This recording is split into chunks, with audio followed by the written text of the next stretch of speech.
Hello दोस्तों, सी plus plus programming के इस वीडियो लेक्चर के अंदर मैं मोहसिन शेख शिखू बाबा की तरफ से आप सभी का स्वागत करता हूं।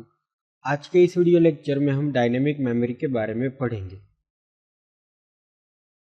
तो सी प्लस प्लस में डायनेमिक मेमोरी किस तरीके से काम करती है, ये समझने के लिए आपको बहुत ही बढ़िया सी प्लस प्लस प्रोग्रामर बनना पड़ेगा। तो मेमोरी जो है सी प्लस प्लस में वो दो पार्ट में डिवाइडेड की हुई है। उसमें पहला पार्ट है द स्टैक। तो जो भी वेरिएबल डिक्लेयर होते हैं फंक्शंस के अंदर वो अपनी मेमोरी को रिजर्व करते हैं स्टैक के अंदर। फिर दूसरा है द हीप। तो ये अनयूज्ड मेमोरी है प्रोग्राम की, जो कि यूज करती है डायनेमिक अलोकेट मेमोरी के लिए जब भी हमारा प्रोग्राम रन होता है तब। तो कई बार ऐसा होता है कि आपको पहले से एडवांस में ये मालूम नहीं होता कि कितनी मेमोरी जो आपको ज़रूरत पड़ेगी पर्टिकुलर इन्फॉर्मेशन को स्टोर करने के लिए डिफाइंड वेरिएबल में। तो जो साइज़ होगी कि जितनी आपको ज़रूरत होगी मेमोरी की, वो आपको जो है वो रन टाइम के ऊपर मालूम पड़ेगी।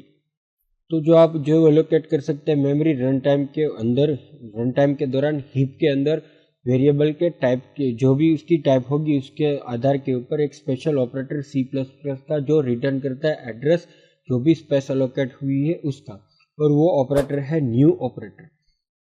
उसके बाद अगर आपको उसकी जो डायनेमिकली अलोकेट हुई है उस मेमोरी की ज़रूरत नहीं है तो आप उसको डिलीट ऑपरेटर की मदद से डी एलोकेट कर सकते हैं जो भी मेमोरी प्रीवियसली एलोकेट हुई थी न्यू ऑपरेटर की मदद से।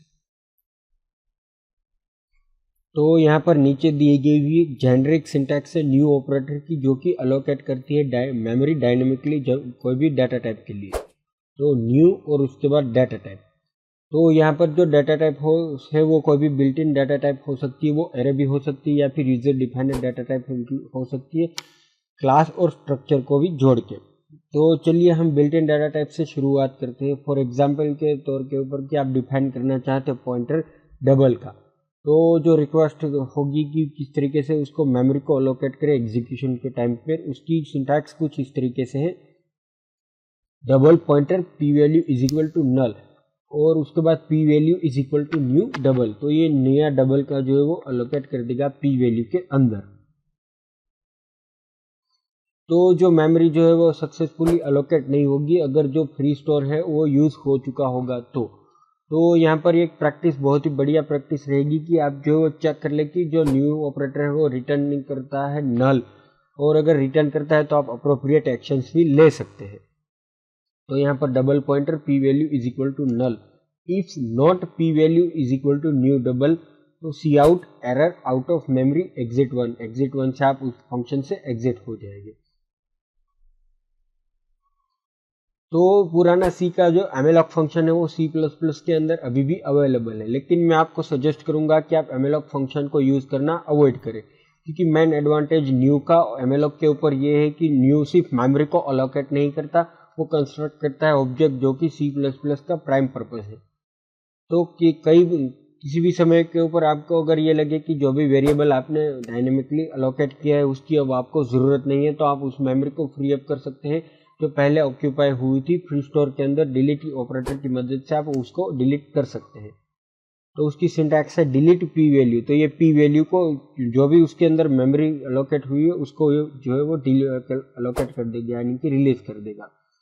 तो चलिए इन सब को हम जो इन सब कंसेप्ट को एक प्रोग्राम के अंदर जोड़ते हैं और समझते हैं कि न्यू और डिलीट किस तरीके से काम करता है।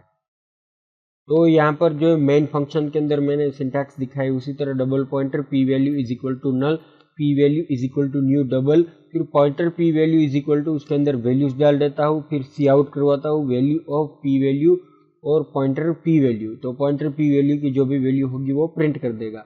फिर डिलीट पी वैल्यू, उससे जो मेमोरी अलोकेट हुई उसको डी एलोकेट करता हूँ, रिटर्न 0 से प्रोग्राम को क्लोज करता हूँ।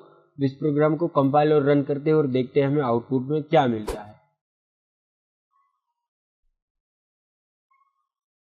देख सकते हैं कि वैल्यू ऑफ पी वैल्यू जो हमें जो मेमोरी के अंदर अलोकेट की थी वो हमें वैल्यूज मिल रही है। उसके बाद उसको हमने डी एलोकेट कर दिया और उसके अंदर बाद प्रोग्राम को क्लोज कर दिया। तो मान लीजिए कि आप जो अलोकेट करना चाहते हैं मेमोरी एरे के लिए कैरेक्टर का, जो कि उसकी क्या, मान लीजिए कि आप 20 कैरेक्टर्स के लिए यूज़ करना चाहते हैं। तो आप जो सैम सिंटैक्स जो हमने पहले यूज़ की उसको यूज करते आप जो अलोकेट कर सकते हैं डायनेमिक मेमोरी कुछ इस तरीके से। Character pointer P value is equal to null, P value is equal to new character और 20, यहाँ पर 20 कैरेक्टर का एरे यहाँ पर बन जाएगा पी वैल्यू में। तो इसी तरह आप जो अरे को रिमूव करना चाहते हैं जो हमने पहले स्टेटमेंट से क्रिएट की थी, तो उसकी सिंटैक्स भी कुछ इस तरीके से है, डिलीट, उसके बाद दो ब्रैकेट और पी वैल्यू। तो यहाँ पर जो पहले एरे एलोकेट हुई थी उसको वो डिलीट कर देगा। तो यहाँ पर नीचे दी गया हुआ सिमिलर जेनरिक सिंटैक्स है न्यू ऑपरेटर का, जिसकी मदद से आप अलोकेट कर सकते हैं मल्टी डायमेंशन एरे के लिए। तो डबल, फिर उसके बाद double pointer P value is equal to null, P value is equal to new double 3/4, तो यहाँ एलोकेट करेगा 3/4 का एरे।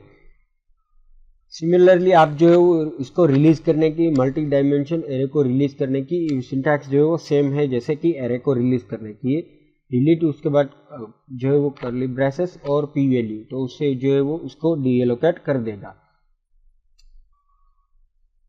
तो ऑब्जेक्ट जो है डिफरेंट नहीं है सिंपल डाटा टाइप से। एग्जांपल के ऊपर अगर आप जो है वो नीचे दिया हुआ, मैं एक एग्जांपल दिखा रहा हूँ, उसके अंदर जो हम यूज करते हैं कोड जो एरे ऑफ ऑब्जेक्ट्स है, तो हमारे कंसेप्ट को वो क्लैरिफाई करेगा। तो चलिए उस एग्जांपल को देखते हैं। तो इसके अंदर मैंने क्या किया कि बॉक्स नाम का एक क्लास बना दिया, उसके अंदर पब्लिक के अंदर बॉक्स नाम का एक जो है वो कंस्ट्रक्टर बनाया कि कंस्ट्रक्टर, उसके अंदर प्रिंट किया कि सी आउट कंस्ट्रक्टर कॉलन, फिर उसके बाद डिस्ट्रक्टर बनाया और उसके बाद उसको किया कि डिस्ट्रक्टर कॉलन। मेन फंक्शन के अंदर आता है box pointer, box my box array is equal to new box 4, तो यहाँ पर बॉक्स 4 के चार जो हमने चार ऑब्जेक्ट्स बना लिए हैं। उसके बाद उस ऑब्जेक्ट्स को हम डिलीट करते हैं, उस एरे के ऑब्जेक्ट को डिलीट करते हैं कि डिलीट माय बॉक्स। तो यहाँ पर जो हमने 4 बॉक्स के एरेज डिक्लेयर किए और उसके बाद उसको हम जो डिलीट कर देते हैं। तो चलिए इस प्रोग्राम को कंपाइल और रन करते हैं और देखते हैं हमें आउटपुट में क्या मिलता है।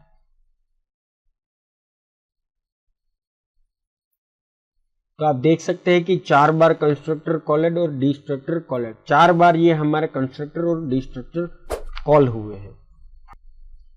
तो आप जो अलोकेट कर रहे हैं 4 ऑब्जेक्ट्स बॉक्स ऑब्जेक्ट्स के, तो जो सिंपल कंस्ट्रक्टर है वो 4 बार कॉल होगा। सिमिलरली इसी तरह जो डिलीट कर रहे हैं जब आप उस ऑब्जेक्ट को, तो डिस्ट्रक्टर भी सेम नंबर के टाइम पर उसको कॉल करेगा, यानी कि कंस्ट्रक्टर 4 बार कॉल हुआ है तो डिस्ट्रक्टर भी 4 बार कॉल होगा। तो दोस्तों ये था मेरा डायनेमिक मेमोरी के ऊपर वीडियो लेक्चर। अगर आपने अभी तक हमें सब्सक्राइब नहीं किया है तो हमें सब्सक्राइब कर ले। इसके अलावा अगर आपको ये वीडियो लेक्चर अच्छा लगा तो आप हमें लाइक दीजिए, और अगर आपके कोई कमेंट्स, आपके कोई सुझाव या क्वेश्चन है तो आप नीचे कमेंट पे पोस्ट कर सकते हैं। हमारा वीडियो देखने के लिए थैंक यू और अगले वीडियो तक के लिए गुड बाय।